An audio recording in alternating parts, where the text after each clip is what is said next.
Hola a todas y todos. Buenos días, bienvenidos y bienvenidas al panel Datos con Perspectiva de Género, Amenazas Digitales y el Futuro de la Democracia. Estamos organizando este panel desde la Fundación Multitudes. Es un honor moderar esta conversación con personas tan queridas y tan admirables. Um, Lo que tenemos en esta conversación es una mirada estratégica, considerando que vivimos un momento en que los datos se consolidan como uno de los vectores más poderosos de decisión política, exclusión o transformación social. En América Latina, nosotros sabemos que las brechas en la producción, acceso y gobernanza de datos sensibles al género limitan gravemente la construcción de políticas públicas basadas en evidencia.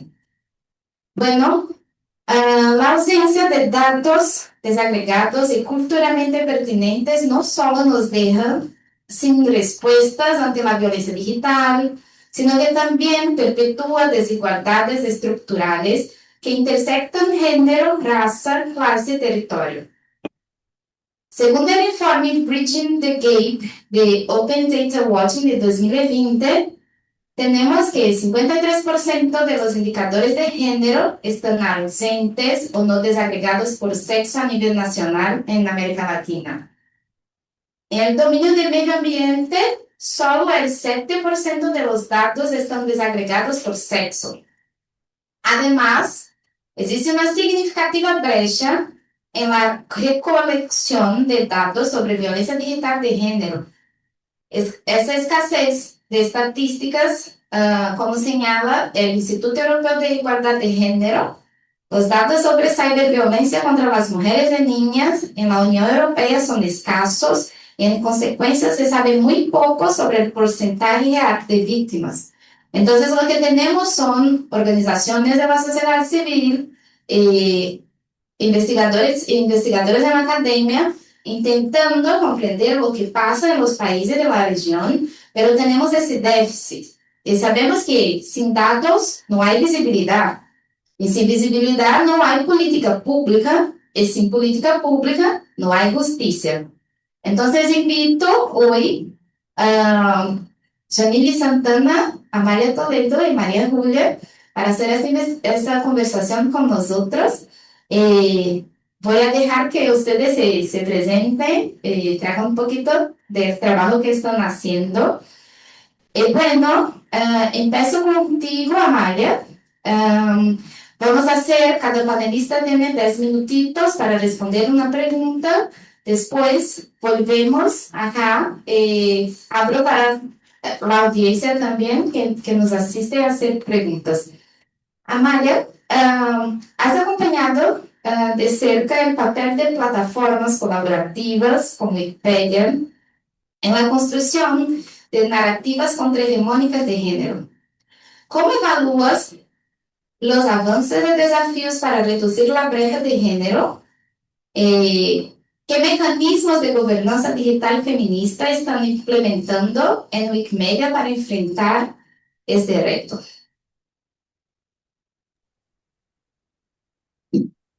Hola, hola a todo el mundo. Muchísimas gracias por la invitación. Soy Amalia Toledo, trabajo con la Fundación Wikimedia como especialista de políticas públicas para América Latina y el Caribe. Es un placer estar aquí hoy hablando de estas cosas. Para quien no sepa, la Fundación Wikimedia es la organización sin ánimo de lucro que alberga plataformas colaborativas como Wikipedia y otros proyectos de conocimiento libre. Eh, y bueno, Amalia, disculpa, solo un momentito que estamos escuchando muy bajito.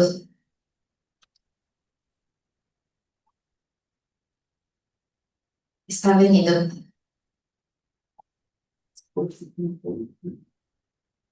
Puedes continuar solo para que escuchemos. vale. Y nada, pues decía, me alegra un montón estar acá y más iniciar esta conversación reflexionando sobre el papel que está jugando la fundación y las comunidades globales de Wikimedia en la construcción de narrativas contrahegemónicas de género. Sé que puede sonar un poco académico, pero en el fondo esto se trata de algo muy fundamental para nuestro futuro, ¿no? De quién cuenta la historia, de quién es la historia que se cuenta, ¿no?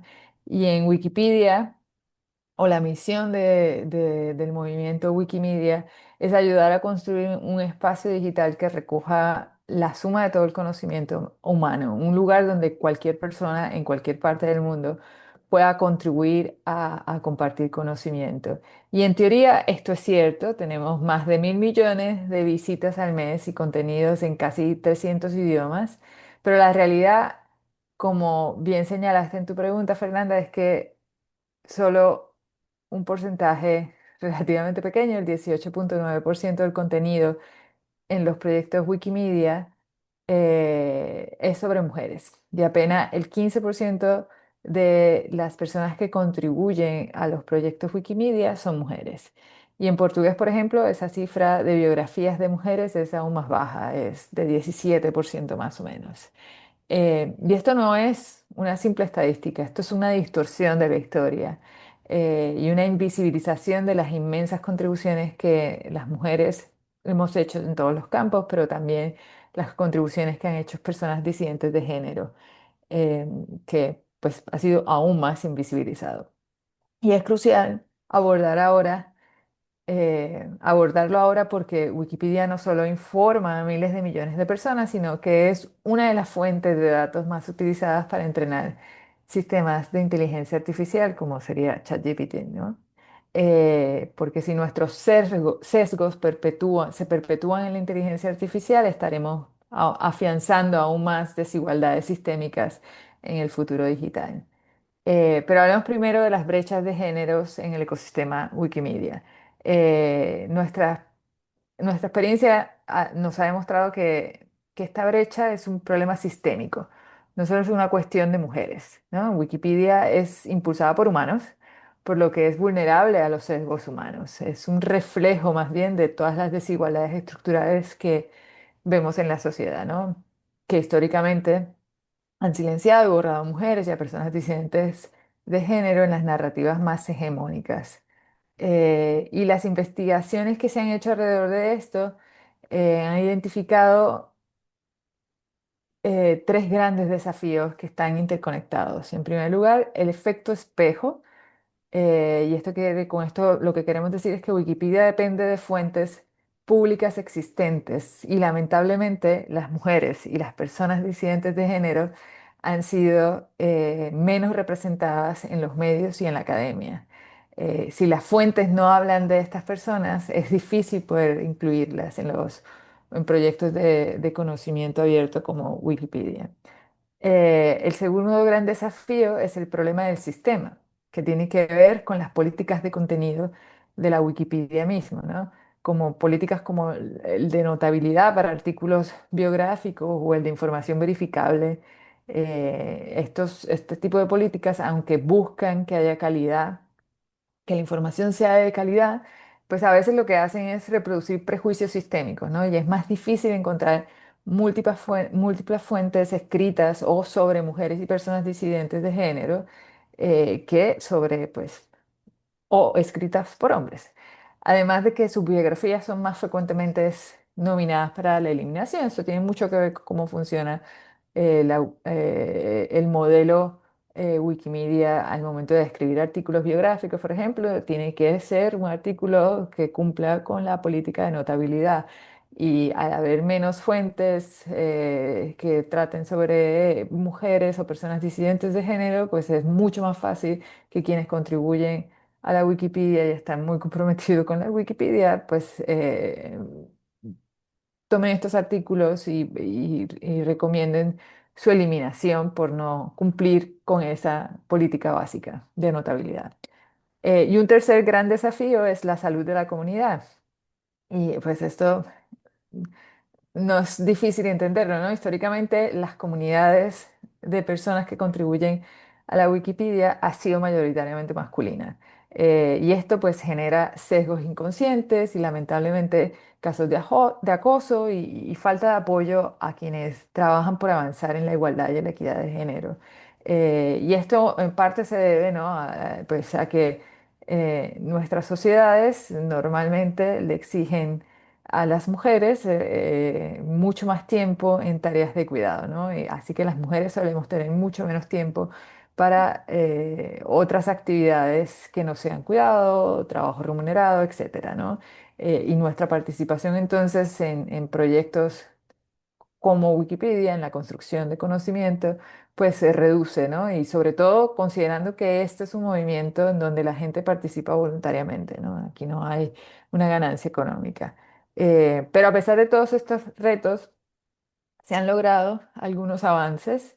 Hemos comisionado algunas investigaciones muy cruciales como Women en Wikipedia, Cover Women y otros para entender el problema a fondo, lo que nos ha ayudado a identificar que la brecha se manifiesta en la falta de mujeres y personas disidentes de género que contribuyen a estos contenidos, ¿no? A la creación de conocimiento. Eh, y esto nos ha ayudado a, entonces, a apoyar a una comunidad interesada en cerrar estas brechas que existen, ¿no? Y para eso, pues, modestamente se ha ido alcanzando un aumento en más mujeres participando en la Wikipedia entre 2019 y 2020. Ya ha pasado de 11,5% al 15%. Modesto, sin duda. Podría ser mucho más rápido. Eh, pero entrando a nuestras soluciones en acción, ¿no? Hay que tener primero en cuenta que la fundación en sí misma tiene una capacidad limitada de intervención, dado a este modelo voluntario y descentralizado de Wikimedia, y nuestra escasísima limitación sobre el desarrollo y la implementación de las políticas de contenido. Todo esto, todo lo que ustedes ven en la Wikipedia, desde las políticas de contenido hasta los mismos contenidos, disponibles ahí. Es un trabajo de gobernanza dirigida por la comunidad, en donde la fundación apenas tiene injerencia. Y eso pues limita un poco lo que podemos hacer. No obstante, tampoco nos quedamos de brazos cruzados y estamos implementando algunos mecanismos de gobernanza digital que yo no me atrevería a llamarles feministas, pero al menos inspirados por algunos de los principios feministas para abordar estos retos de frente. Eh, Porque entendemos que generar prácticas y políticas con perspectiva de género van a beneficiarnos a todos, ¿no? Y para eso, una de las primeras cosas que trabajamos junto con las comunidades es la protección misma de las comunidades. Es un pilar fundamental. En 2021, por ejemplo, se co-desarrolló con las comunidades. Es un trabajo muy colaborativo donde el papel de la fundación es más de facilitación que otra cosa, pero pues en 2021 se co-desarrolló un código universal de conducta junto a más de 1.500 personas voluntarias del movimiento Wikimedia que recogen hasta 30 idiomas, ¿no? O sea, estamos hablando de mucha gente desde muchos lugares del mundo. Y este código y sus pautas de cumplimiento que se aprobaron 2 años más tarde, en 2023, establecen estándares globales para prevenir y abordar el acoso y otros comportamientos negativos en todos los proyectos y espacios Wikimedia. Es una medida que nos parece súper decisiva para que estos espacios, el ecosistema Wikimedia, sean más acogedores y sean mucho más inclusivos.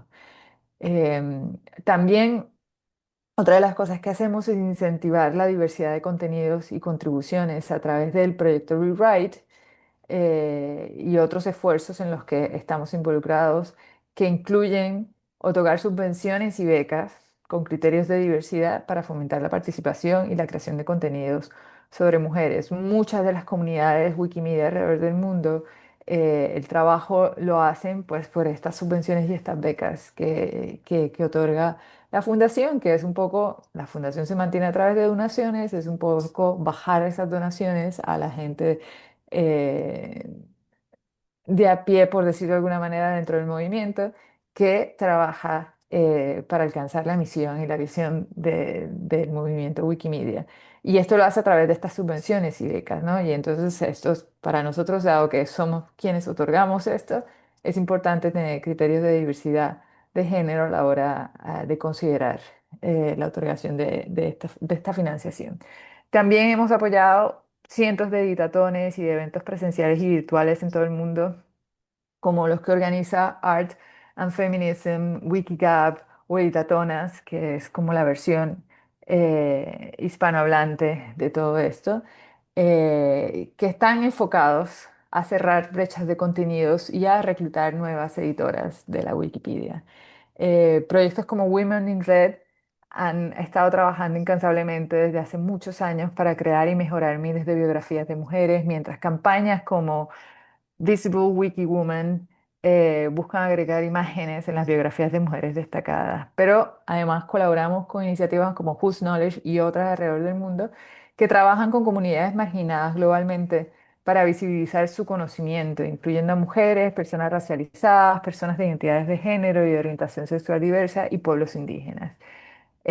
Y para ir cerrando un poco ya mi intervención, también quería mencionar que estamos desarrollando herramientas de inteligencia artificial para apoyar a las personas que contribuyen a la Wikipedia, nunca para reemplazarlas, liberándolas de tareas rutinarias que les quitan tiempo y pueden utilizarse para enfocarse en el conocimiento especializado y contextualizado que la inteligencia artificial no puede ofrecer, ¿no? En la búsqueda de esas fuentes que nos sirvan para tratar temas que están subrepresentados en la Wikipedia, etcétera, ¿no? Y esto es clave para nosotros, esto es clave para abordar el sesgo sistémico de las fuentes y políticas de contenido, ¿no? Permitiendo a las personas dedicar más tiempo a encontrar y verificar información de temas subrepresentados como pues biografías de mujeres, de personas disidentes de género o con temas que no vemos tanto en la Wikipedia.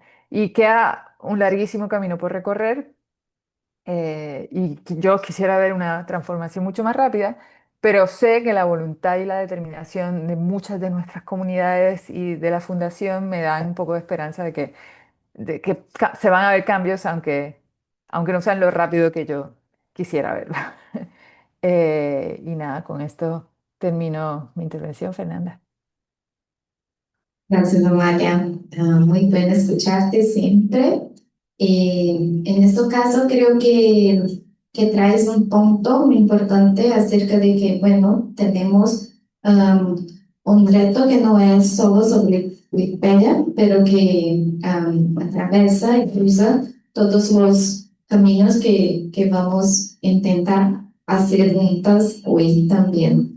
Entonces, Janine, desde tu actuación en otros proyectos, recientemente en la Municipalidad de Mogi das Cruzes, tienes integrado periodismo de datos y políticas públicas. Incluso nosotras tuvimos la oportunidad de trabajar juntas en Monitora, que es un observatorio de violencia política de género y raza, que es liderado por Internet Web, Revistas Mina, Núcleo de Jornalismo, que bueno, fue un objeto muy importante de investigación para traer a luz lo que pasaba con las mujeres parlamentarias en la política institucional. Eh, Delante de estos datos, por ejemplo, nosotros sabemos que muchas de las mujeres nos decían que, bueno, ahora tengo las pruebas de que la violencia digital ocurre. Pero cuando cambias de la sociedad civil y el periodismo de datos, te vas a la municipalidad de Mogi das Cruzes, um, ¿cómo piensas las metodologías o prácticas que pueden ser destacadas para que gobiernos locales incorporen el análisis de datos en el monitoreo y evaluación de políticas de género? Además, ¿cómo puede el periodismo de datos ser una herramienta para reducir las brechas, no solo de género, pero también racial en los datos públicos? ¿Puedes comentar un poquito? presentarse para las personas que te escuchan. Claro, buenos días. Gracias, Fernanda, por la oportunidad de estar acá junto con mujeres que realizan trabajos tan importantes para promover la equidad de género, como ustedes. Amalia y María Julia, es un grande placer. Soy periodista de datos y activista por la transparencia pública. Tengo más de 11 años, experiencia en periodismo diario. Soy también especialista en acceso a la información y alfabetización en datos y datos abiertos. Eh, Participei com vocês, né, deste trabalho entre 2020 e 2021 sobre a investigação de dados de violência política de gênero. E isto me deu uma visão muito importante quando cambiei para a municipalidade, né? Porque as cidades não têm conjunto de dados com recortes de gênero bem estruturados. Isto dificulta, né, o trabalho. Entonces encontramos muchas limitaciones en ese sentido, ¿no? Para finalizar mi presentación, atualmente sou fellow do Programa de Governo Aberto e Câmbio Climático no Brasil, um trabalho de OEA e CGU, e jefa de Divisão de Transparência e Promoção da Integridade na Municipalidade de Mogi das Cruzes. Eu vou arriscar meio com um portunhol, tá? Sim. Empezar a compartir minha pantalla com vocês para olharmos um pouco o que é este monitor. É, Aqui, ó. Estou vendo? Sí. Sim, perfeito, perfeito, perfeito. Y antes de mostrar o trabalho que desenvolvemos em Municipalidade de Mogi, me gostaria de dar-lhes um pouco de contexto, porque eu acho que é um pouco do perfil de muitas cidades em Brasil, né? Mogi das Cruzes é uma cidade com pouco mais de 450 mil habitantes e tem 454 anos de história. É uma cidade muito conservadora, né? Entonces, pela primeira vez em estes 454 anos, temos uma mulher ocupando o cargo de alcaldesa prefeita, né? Isto representa um movimento de ruptura, algo muito simbólico e importante para que nós outros pudéssemos olhar com mais cuidado para as políticas de gênero, né? E a partir daí se criou, por primeira vez, a Secretaria de la Mujer, né, que trabalha de maneira transversal, conectando com outras secretarias para pensar políticas públicas mais dirigidas às mulheres, né, e mais fortes, políticas mais centrais, né. O primeiro desafio quando se criou a secretaria foi entender uma fotografia clara de lo que significa ser mulher em nossa cidade. Todas nós outras vivemos situações de desigualdade no dia a dia, pero sentimos a necessidade de materializar essa desigualdade com dados, com fotografias mais centrais sobre a vivência das mulheres. E aí começamos o trabalho da construção de monitor de gênero e desigualdade. E a ideia do monitor é criar um conjunto de dados locais da cidade sobre as mulheres, em diferentes aspectos e áreas sociais, né, que nós outros compartimos nossas vivências, né? E aqui é importante ressaltar que falamos de todas as mulheres, cis e trans, né? Notamos durante o trabalho no monitor que tivemos pouquíssimas informações sobre mulheres trans no município. E essa é uma brecha que o monitor evidenciou, né, mostrando-nos que devemos trabalhar para melhorar a recoleção de dados sobre esta população em nível municipal, pero também em nível nacional, né? Não temos recortes específicos de mulheres trans, que são a mulheres que são alvo de violência grave, né, em nosso país. Então, devemos olhar para esses conjuntos e começando com as localidades, né? E aí eu vou mostrar aqui. Estão vendo outra tela, nova tela, sim? Perfeito. Aqui trabalhamos com os indicadores da ONU também. É, servir um pouco como ponto de partida para começar a pensar em outras coleções de dados. Mas aqui temos a ODS, número 5, que trata sobre alcançar a igualdade de gênero e empoderar as mulheres e niñas nessa vivência social. E aí, um dado importante que identificamos desde o princípio é que mulheres em nossa cidade, entre 15 e 29 anos, têm 10% menos de acesso à educação e trabalho, em comparação com os homens e niños em la mesma idade. São cerca de 26% das mulheres que nesse rango de idade que não estuda e nem trabalha. E como disse a Amália, este indicador nos mostra também de forma muito concreta com a previsão da estrutura patriarcal, né, em la que vivimos, né, mulheres são conduzidas a ocupar seu tempo cuidando da família, adolescentes que deixam de estudar para cuidar de los hermanos menores. Todo esto impacta diretamente em acesso e direitos. Então, olhar para este dado nos faz pensar em como podemos discutir políticas públicas para que nós outras garantimos a participação de mulheres e meninas nas escolas e no mercado de trabalho, né? Como podemos equilibrar ah, essa balança, né, de vivência das mulheres, né? E aqui temos um pouco dos indicadores. Não, nós outros ainda estamos trabalhando para melhorar o indicador e torná-lo mais simples de visualizar, mais simples de ler. Então, o que estão vendo, apesar de já estar público, ainda é um projeto que vai mudar muito de cara até que a gente consiga, até que nós outros consigamos alcançar uma linguagem mais simples, né? Bueno, vou continuar aqui. Estão vendo outra tela, pantalla? Sí. Perfecto.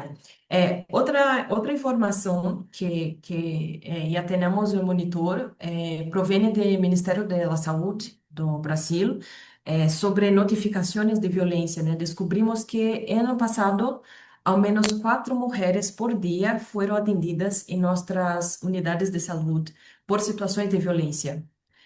Y logramos alegar a un nível de detalhe por bairro,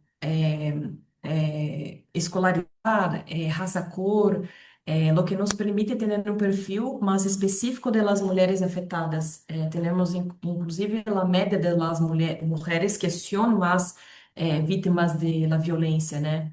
E aí, com esse painel, temos um conjunto por ano, que podemos ver a evolução dessa violência ao longo dos anos. A longo prazo, poderemos ter um recorte que nos mostre se as políticas públicas implementadas afetam diretamente, estão impactando diretamente, reduzindo esses indicadores, né? Todo o painel é interativo, você pode ir alterando por ano, por perfil da mulher, enfim, temos muitas possibilidades de análise, né? Aqui, por exemplo, nós conseguimos desagregar os dados para o perfil de nossa cidade. Então, temos, por exemplo, como saber quais distritos, os bairros específicos tuvimos mais casos de la violência, quantas são essas mulheres, né? Que tipo de violência estas mulheres sofrem com mais frequência? E assim pensar em políticas públicas mais específicas, né?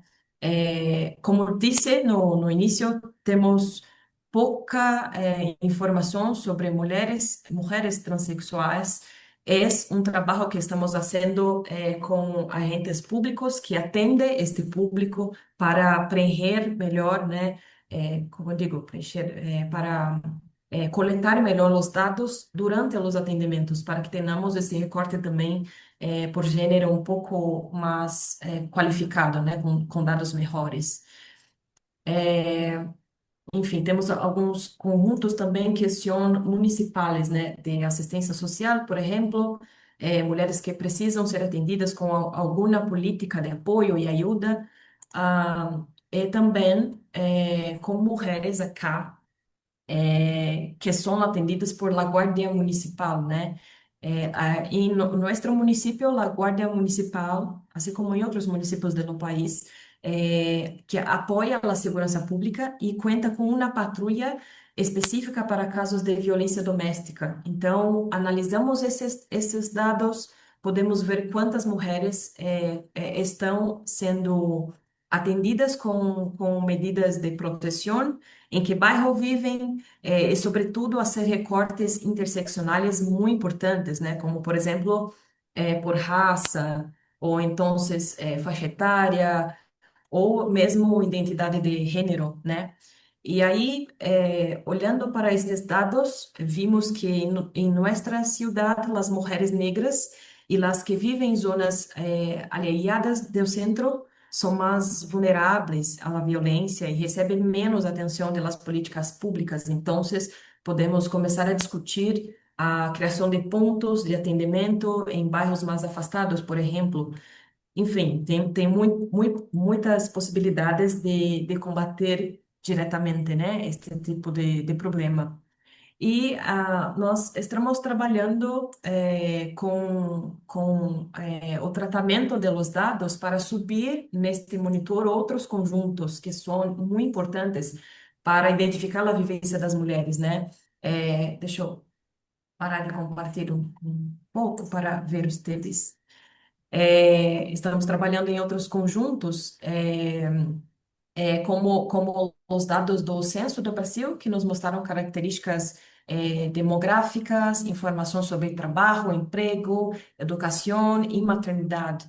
São dados que estão sendo processados por a equipe que trabalha comigo, e vamos colocá-lo também neste monitor e criando esta coleção local de dados, né?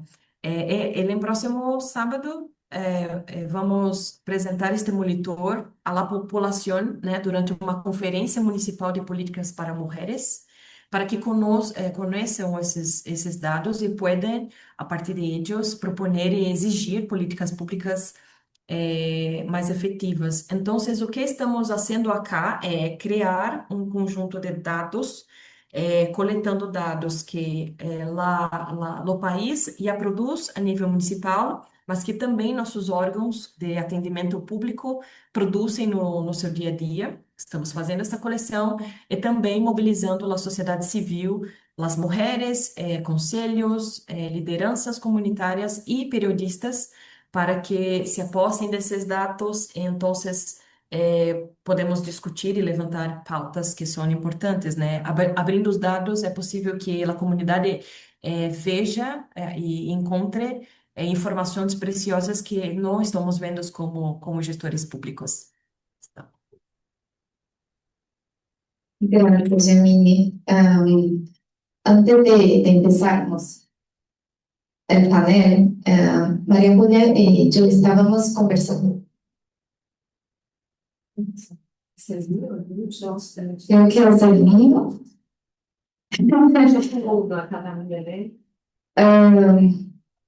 Estábamos conversando un poquito sobre lo que pasa con las preguntas que tenemos en términos de datos y cómo la discusión sobre transparencia y sobre las brechas de género aún no están completamente conectadas.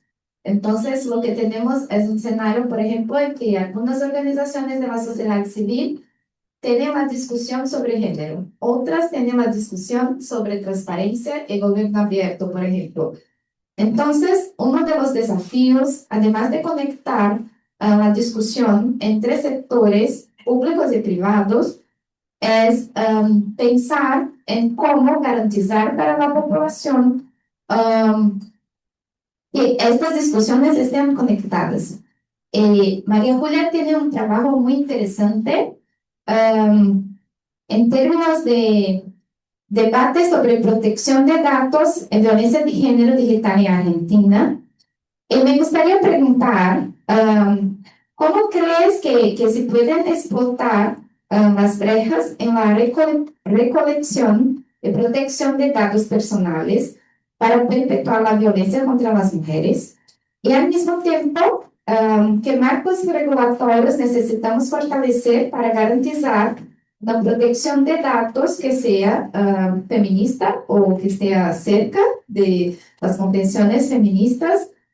Y además, María Julia, si puedes comentar si conoces casos buenos de buenas prácticas de gobiernos, nos gustaría también escuchar. Bueno, ¿qué tal? Buenos días a todas y a todos. Bueno, un gusto estar acá con tan distinguidas colegas. Vengo desde Argentina, que está pasando un momento particular en materia de género, así que es un espacio súper bienvenido. Mi abordaje va a ser siempre desde el derecho, porque bueno, es la formación que tengo y trabajo para el Organismo de Protección de Datos Personales de la Ciudad de Buenos Aires y también soy una militante feminista, colaboro con la Red de Mujeres para la Justicia, la Fundación Igualdad y también la Asociación para los Derechos Civiles, organización en la que trabajé hace muchos años, que está actualmente también trabajando temas de género y derechos digitales. Entonces, bueno, un poco en relación a la pregunta que acá Fernanda trae, primero contarles que hay coincidencias con las anteriores panelistas, los datos que nosotros hemos podido recoger en el entorno digital hablan de que la el medio digital es un medio en principio, digamos, que se percibe, ¿no?, como violento. Eh, Traje acá, digamos, para compartir con ustedes trabajos que hemos hecho desde la Defensoría del Pueblo que dan cuenta de que el 82% de las mujeres entrevistadas dicen que el ámbito digital facilita la agresividad y que el 33% dijo recibir algún ataque, y en este sentido, en principio, una de las conductas más habituales es la de recibir imágenes de desnudez sin haberlo pedido, ¿no? Entonces empieza acá, bueno, a despuntar la discusión sobre la privacidad y la protección de datos en el entorno digital. Sabemos que existen prácticas como el doxeo, ¿no?, que lo que buscan es disciplinar y amedrentar a las mujeres. También situaciones relacionadas con difusión no consentida de material íntimo o la posibilidad de hacer suplantaciones de identidad para quizás subir oferta de servicios sexuales, ¿no?, en nombre de una mujer falsamente. Y también hay un problema ahora muy actual y recurrente respecto de juventudes que tiene que ver con la creación de imágenes de desnudez falsas a través de aplicaciones a las que se accede, digamos, muy fácilmente. En ese contexto, también la Defensoría está trabajando en esto y hay, bueno, hay algunos números recién como preliminares, pero sin duda esto es un problema, y sobre todo ahí el problema de la creación de imágenes falsas de desnudez lo que provoca es que cuando se dan entre juventudes, cuáles son las soluciones posibles, ¿no? Entonces, como abogada, digamos, no recomendaría en estos casos hacer acciones judiciales en principio, porque lo que hay son jóvenes siempre, ¿no?, personas menores de edad. Esto nos lleva un poco a trabajar en temas de prevención y de concientización, y sobre esto, digamos, como dos reflexiones. Por supuesto que el autocuidado de nosotras, de las internautas, la necesidad de tener un espacio seguro en la red es importante, pero creo que no puede recaer solo sobre nosotros, ¿no?, el cuidado. Me parece que ahí las plataformas tienen una responsabilidad clave. Creo que tienen que generar canales ágiles para poder no hacer reportes en materia de contenido violento. Las empresas sin duda tienen ahí también, ¿no?, un desafío por delante que me parece que no están pudiendo cumplir adecuadamente, que tiene que ver con los discursos violentos, ¿no? Los discursos de odio son muy habituales y eso requieren además de revisiones muy específicas porque en oportunidades los diferentes lenguajes, los modos, ¿no?, que se tienen en las regiones no logran ser captados por las plataformas y esto genera como mucha dificultad, digamos, ¿no?, en relación a la privacidad, a la intimidad y a la identidad digital. En relación a las buenas prácticas, contarles que desde la Defensoría del Pueblo hace ya unos años hemos firmado con un grupo de organizaciones una carta compromiso de prevención de violencia digital, que también, bueno, trabajamos con difusión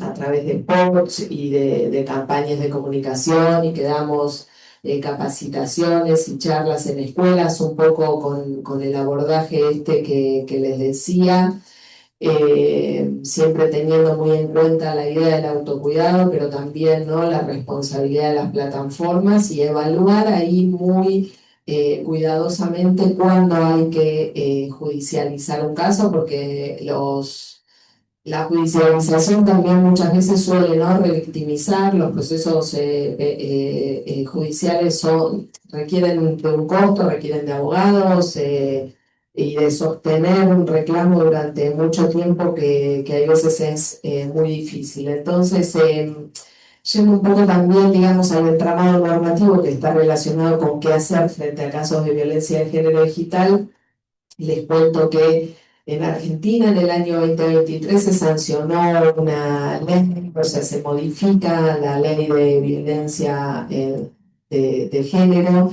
y se incorpora ahí la dimensión digital, impulsado un poco por el movimiento de la Ley Olimpia, que es un movimiento que en Latinoamérica tiene como diferentes puntos de trabajo. eh, pero que desde el punto de vista penal no existen, ¿no?, algunos delitos. Por ejemplo, no es delito la difusión no consentida de material íntimo, sí es una contravención en algunos estados, entre ellos el de la Ciudad de Buenos Aires, pero que al margen de eso me parece que a estos temas sin duda hay que darles una perspectiva de derechos humanos, hay que trabajar con las convenciones que en nuestro país tienen jerarquía constitucional. eh, y, y bueno, y me parece que también hay que trabajar con el Poder Judicial, ¿no? O sea, en un trabajo que hicimos juntos, que tuve el gusto de participar con la Asociación por los Derechos Civiles durante este verano, aparece como un problema el tema también de la anonimización de sentencias, ¿no?, que no está como bien tratado en Argentina. Entonces eso suele a veces como revictimizar, o sea, las víctimas suelen ser fácilmente detectables en casos en los que aún son víctimas, ¿no? Hace poco había salido una sentencia fue la primer condena por trata con fines de explotación sexual a través de webcam, y en un momento la anonimización, ni siquiera la pseudonimización, perdón, se levanta porque una de ellas se quita la vida. Entonces a partir de eso esa sentencia queda con nombre y apellido de ella, ¿no? Entonces, bueno, hay ahí toda una discusión sobre ese tema. Eh, Se está trabajando también en un protocolo por el tema, bueno, un poquito atrás que recién recordé, hubo un caso también ahí muy resonante de una chica que también termina quitándose la vida por una viralización de una imagen íntima. Entonces, a partir de eso también se está trabajando con juventudes para tratar, ¿no?, de generar un protocolo de cuidado en escuelas. Así que bueno, mi contribución iría un poco por ahí, dejo abierto después al intercambio que seguro es más rico. Gracias. Gracias, María Emilia. Creo que traes un punto muy importante acerca de cuál es el balance cuando hablamos sobre por un lado, las brechas de género y la necesidad que tenemos de más transparencia, y por otro, en qué manera también tenemos que considerar la privacidad y cuidar para no estarnos como delante de una revictimización de las mujeres y niñas que están involucradas en estos casos. Bueno, voy a abrir ahora para la audiencia. ¿Alguien tiene preguntas? Sí, una acá, dos, tres. Dale. Sí.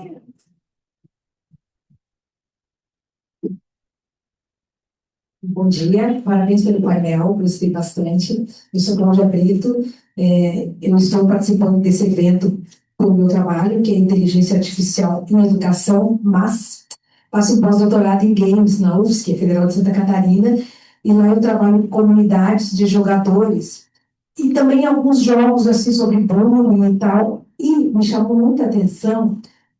E depois de ouvir esse painel, vou fazer a pergunta para vocês de indicação de grupos que trabalham nisso, porque a violência de gênero nos jogos digitais, especificamente eu falo da plataforma Discord, tudo bem, tá cheio de problemas, mas assim, é impressionante quando eu converso e faço as entrevistas de como as mulheres, elas entram, as meninas, enfim, elas entram com um nickname, elas são super xingadas, né, e se são argentinas, mais ainda, já há uma rixa, tem Discord isso, de jogadores.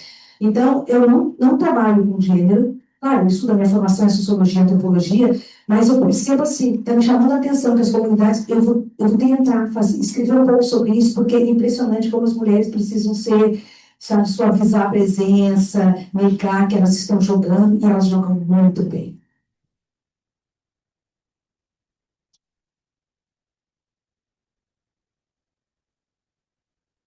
Bom dia, adorei o painel, muito obrigada. Tinha duas perguntas, uma para a Jamile, em relação, você falou que o atendimento da Guarda Municipal, feito pela Guarda Municipal para mulheres em situação de violência, vocês têm recolhido esses dados, né? A minha pergunta é a seguinte, sabe-se que tem uma diferença, tem um gap entre os atendimentos realizados pela Guarda Civil e a Guarda Municipal e as queixas prestadas na delegacia e seguidas em frente em relação ao processo judicial. A minha pergunta é, vocês têm algum dado referente a esse gap que acontece entre o atendimento realizado na ponta e efetivamente as queixas prestadas e levadas adiante? E se vocês escolheram especificamente fazer com a Guarda Municipal justamente por ter ciência desse gap, né? Essa para a Jamile. E para a Júlia, você estava falando sobre a questão da violência digital, especialmente em jovens, e dois casos, inclusive, que você trouxe que resultaram no suicídio das vítimas, né? Gostaria de saber se vocês têm algum trabalho relacionado a uma estatística do quanto que essa violência digital gera um sofrimento mental ou, quiçá, um suicídio, né? Que é a coisa mais grave que poderia acontecer. Obrigada.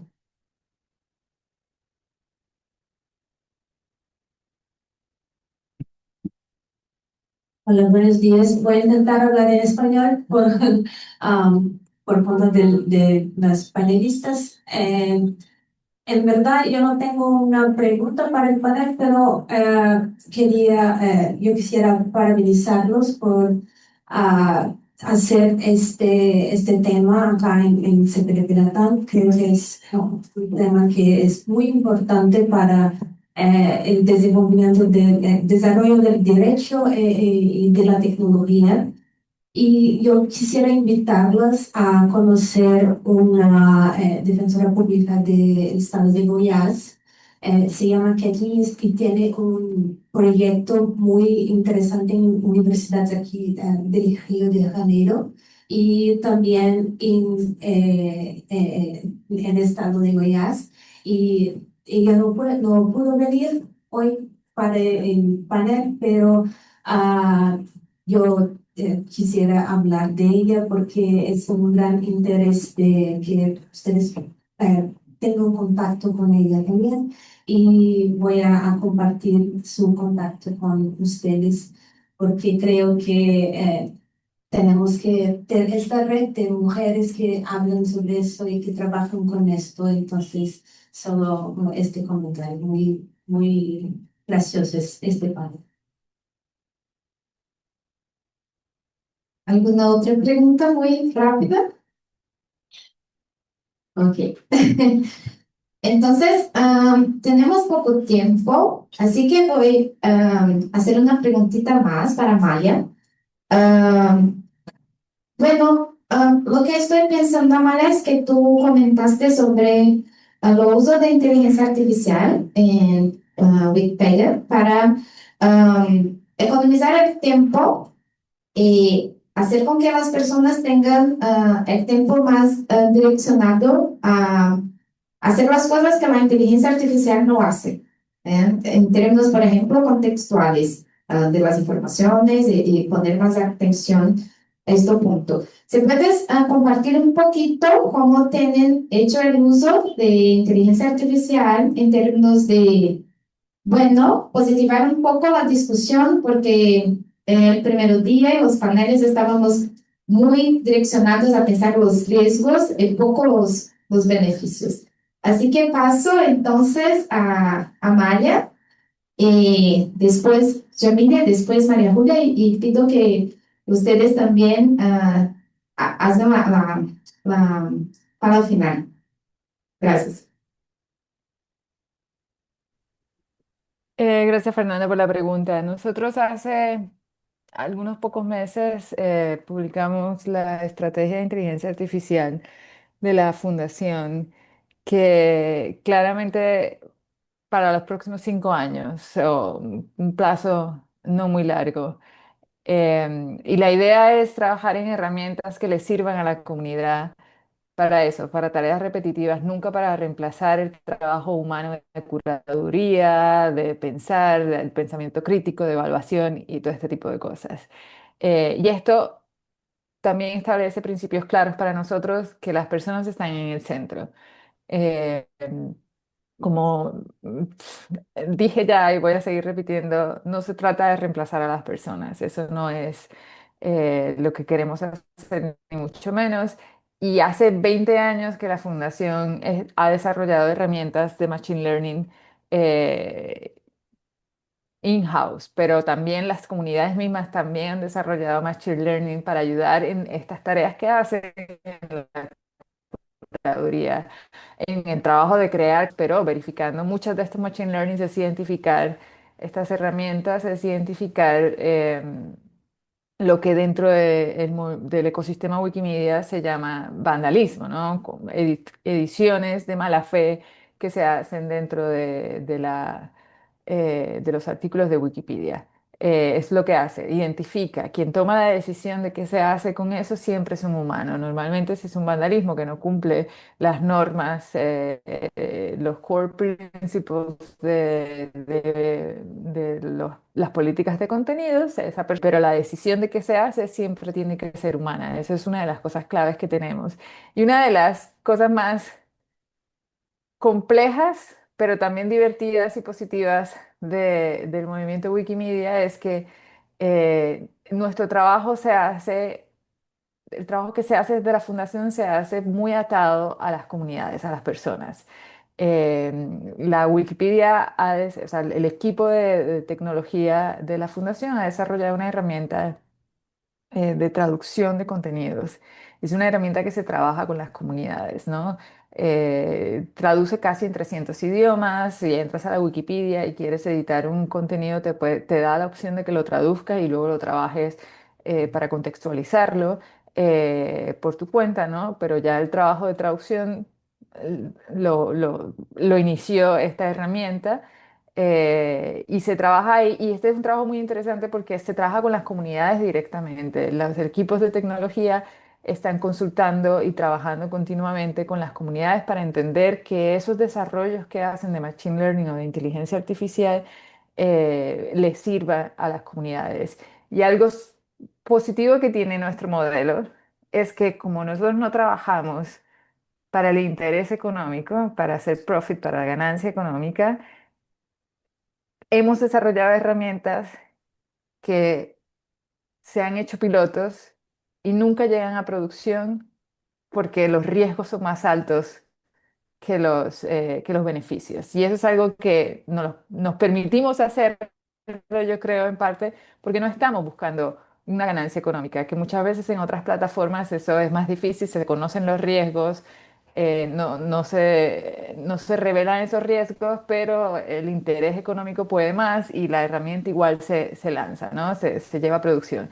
En nuestro caso, este tipo de cosas no pasa porque tenemos una política de derechos humanos que la tomamos en serio, por un lado, y por otro lado tenemos la veeduría que hace la comunidad del trabajo que hacemos nosotros, ¿no? Y nos dan palo las comunidades cuando no les gusta algo. Se propuso la idea de tener un resumen de los artículos en Wikipedia y la comunidad dijo que no, que eso iba en contra de la misma misión de dar conocimiento fiable a la gente. Entonces, no sale.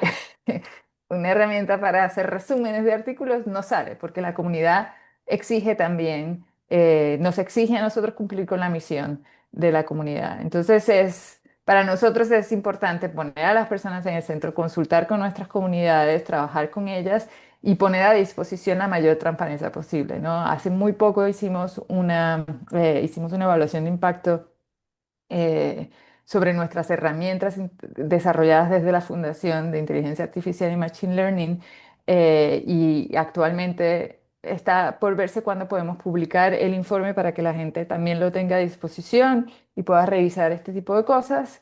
Porque para nosotros la transparencia es parte de nuestro ADN y esas son cosas que hacemos naturalmente, publicar y mostrar lo que estamos haciendo.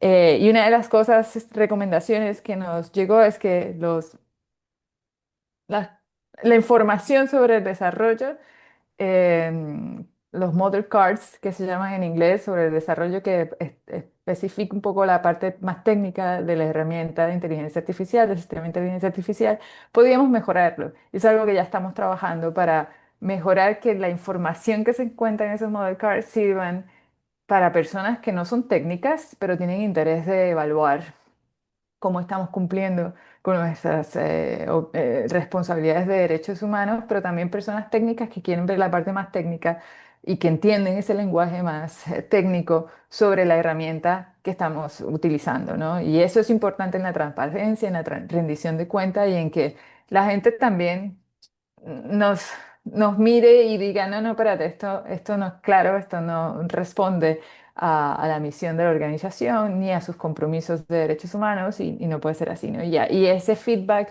es importante para nosotros en el desarrollo de cosas y por eso no sabemos de los riesgos de la inteligencia artificial, pero no nos estamos negando también a los beneficios que pueden tener estas herramientas para darle más tiempo a la gente a hacer lo más importante, lo que sí sabemos hacer los humanos, que es contextualizar, pensar críticamente eh, y construir. Gracias, Amalia. Jamini, tienes 2 minutitos. Ok, ¿hablo en español o portugués para nuestra colega? Lo que prefieras. Vou arriscar-me em portunhol, aproveitar para treinar sim. Aqui em Mogi estamos criando este monitor e um dos desafios para criar indicadores são depender de base de dados que não são produzidas no município, na municipalidade. Então, começamos a enviar pedidos de acesso à informação para outros órgãos, como o Judiciário, Secretaria de Segurança Pública do Estado de São Paulo, para que nós outros tenhamos esta base e podemos fazer indicadores, como, por exemplo, o número de mulheres que têm as medidas de proteção cedidas por la Justiça. Sim, para ter esse indicador, precisamos dos dados dos tribunais de justiça. Então, só por isso é que ainda não temos este indicador, estes dados em nosso monitor. Também temos outras dificuldades mais técnicas, que é receber os dados, fazer uma limpeza, entender as metodologias, de como foram coletadas, que tipo de informações estão ausentes nessas bases, para então normalizar os dados, conseguir deixar as informações claves, como bairros e outras informações possíveis para hacer mapas, por exemplo. Então, esse trabalho é largo, né? Acá iniciamos com o monitor com dados que estavam já com acesso mais facilitado para nossa equipe de dados.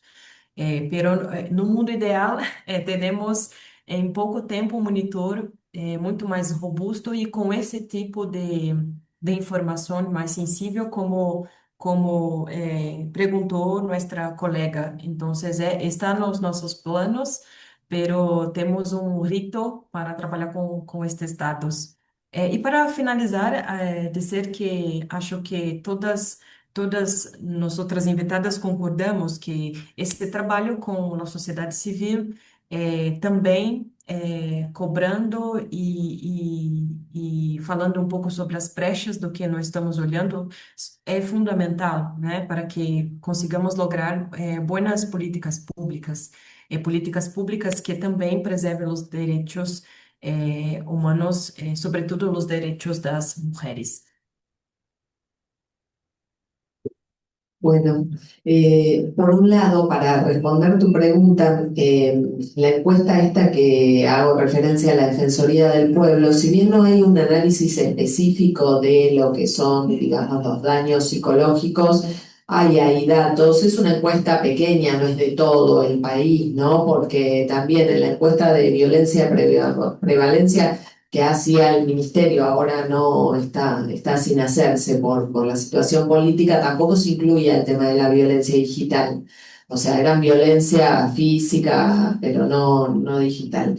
Pero en este que te digo, que ahora después te paso el link, hay una información de que el 60% de las mujeres y diversidades se sienten como que afirman haber tenido algún tipo de violencia y que a partir de eso en el entorno digital se autocensuran o sufren algún tipo como de ansiedad o de problema más de ese tipo, a pesar de que no hay un análisis específico sobre temas psicológicos, sino está únicamente orientado a juventudes, porque esta encuesta es un poco más amplia. Pero ahora después te comparto bien el link para que vos lo mires. Y un poco con lo que decía acá la colega en relación a juegos y eso, hay una organización en Argentina que se llama Women in Games que hizo un spot para concientizar sobre el tema de juegos y la brecha que uno ve ahí, que se llama Switch Voices, donde un varón juega con una voz de mujer y a partir de eso se ven todos los ataques misóginos. Es como, está muy bien, es un spot cortito, ahora después te lo paso también, pero representa un poco y visualiza, ¿no?, lo que es el mundo del juego, donde las mujeres también ahí no logramos acceder con naturalidad. Bueno, muchas gracias a María Julia, Jamile, Amalia y la audiencia. Creo que fue un diálogo que reafirmó algo que sabemos desde los feminismos.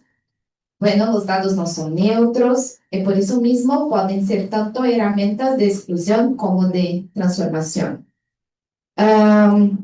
Hoy vimos como las brechas de datos con perspectiva de género no solo generan vacíos estadísticos, sino que también profundizan la violencia digital, limitan el acceso a derechos y distorsionan nuestras democracias.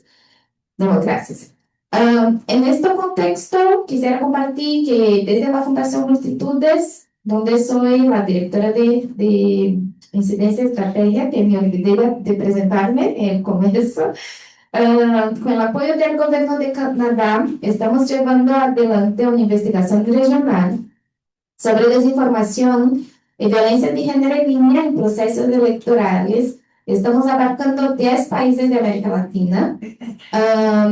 En nuestro objetivo, en diálogo con lo que